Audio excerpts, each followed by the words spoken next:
Ndugu zangu na wasalimu mahali popote mlipo, kwa majina naitwa Staff, kiongozi mkuu wa chama cha MFRD, Mouvement Fédéral pour la Révolution et la Démocratie. Nianze kumshukuru Mwenyezi Mungu ambaye amenyanyua mbingu bila nguzo, nikiwashukuru wenzangu viongozi mahali popote mlipo wa MFRD, nikiwaambia kazeni butu, simama kidete kwa kutetea raia wenu. Tarehe 2 ya mwezi wa 6 ni tarehe wa Kongomani na Wanyamulenge hatutasahau katika maisha yetu. Ni tarehe machozi yetu yanatiririka. Ni tarehe tunasikia vidonda vyetu vingali mbichi.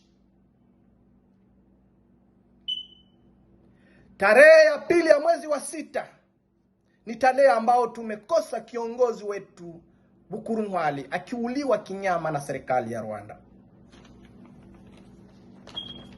Kama chama cha MFRD tuna message kuhusu serikali ya Rwanda na viongozi wao,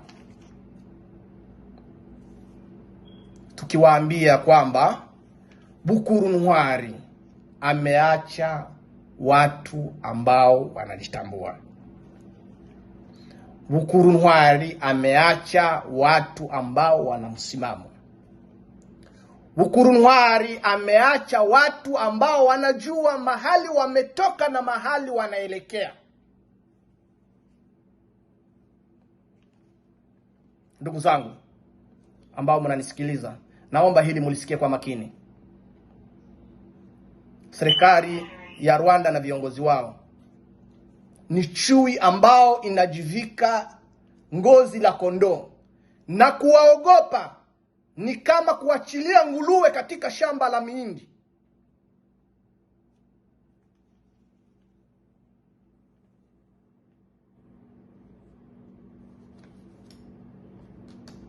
Kuanzia 96 mpaka leo damu ya Wakongomani na mwangika bila sababu kwa faida ya Rwanda. Kuanzia kwa AFDL, kwa RCD, CNDP, M23 ya mbele na ya nyuma,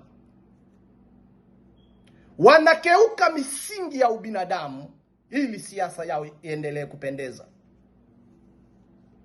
Wanamwanga damu isiyo na hatia ili nchi yao iendelee kusonga kwa maendeleo. Kama chama cha MFRD sisi tumeamua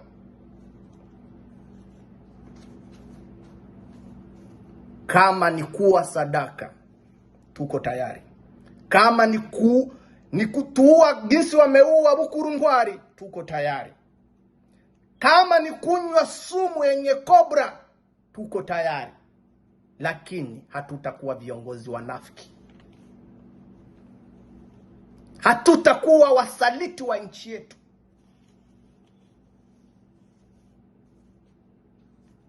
Watoto wao waendelee kupata elimu ya kutosha, lakini wetu washinde wanazubaa mtaani. Kama chama cha MFRD sisi hatutakuwa kama imbwa ambaye inafuata mzonge.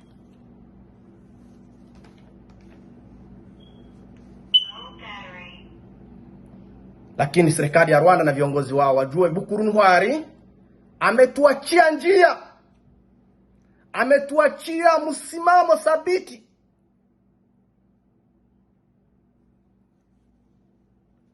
Na hakuna kuwaogopa, kwa sababu hakuna aliyekamilika dunia hii. Uongozi ni kama koti la kulazimu halidumu milele. Raia wa Jamhuri ya Kidemokrasia ya Kongo, mjue kwamba serikali ya Rwanda na viongozi wao ni wanafiki, tena wasaliti wakubwa sana. Na tukimalizia tukiwaambia kwamba hakuna yaliyo mengi yasiyo na mwisho. Shukrani.